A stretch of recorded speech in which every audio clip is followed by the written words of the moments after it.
esminės diskusijas dėl Baltijos valstybių parlamentinio bendradarbiavimo formos, formato ir darbotvarkės. Tačiau tai nėra klausimas būti ar nebūti.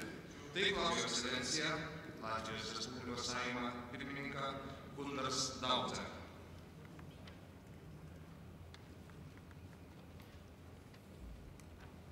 Godātie Baltijas asamblējas delegāti, viesi, dāmas un kungi.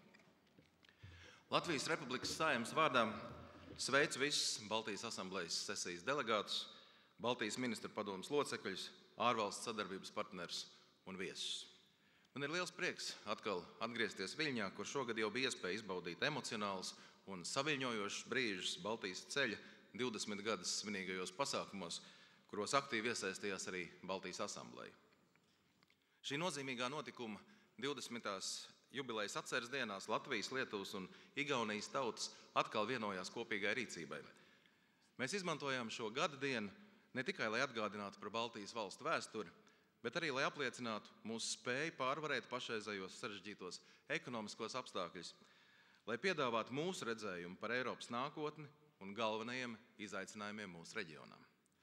Arī šodien mēs runāsim par kopīgu darbību un meklēsim kopīgas risinājumus tām problēmām un uzdevumiem, ko nosaka šī brīža realitātes gan Baltijas reģionā, gan citvietā Eiropā un pasaulē.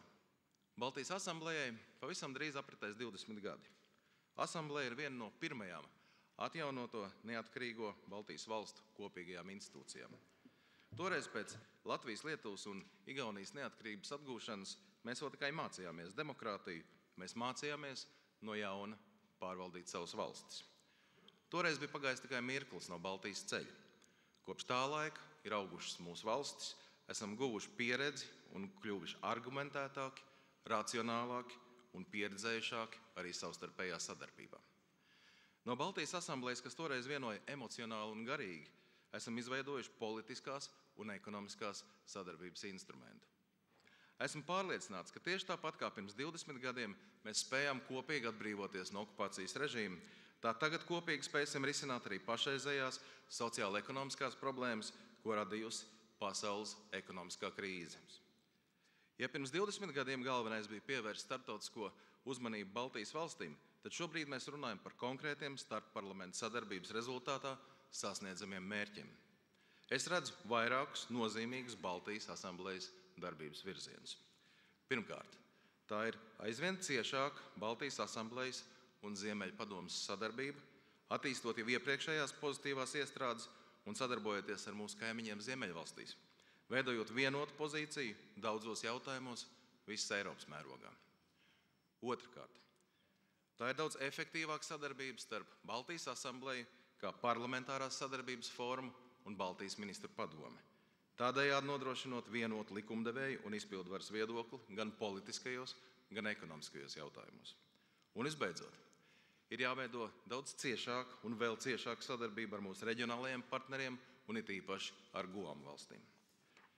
Godātie kolēģi, esmu pārliecināts, ka šodien mēs apspriedīsim visus šos jautājumus un nonāksim pie kopsaucēja, lai pēc šīs tikšanās Viļņā mums būtu skaidrs redzējums par tālākajiem uzdevumiem. Noslēgumā es vēlētos pateikties Lietuvas kolēģiem par viesmīlību, Baltijas asamblējas prezidijam un sekretariātam par paveikto darbu. Un, protams, būsiet laipni gaidīti nākamajā gadā Latvijā. Paldies!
Ka Latvijas delegācija nav pret reformām.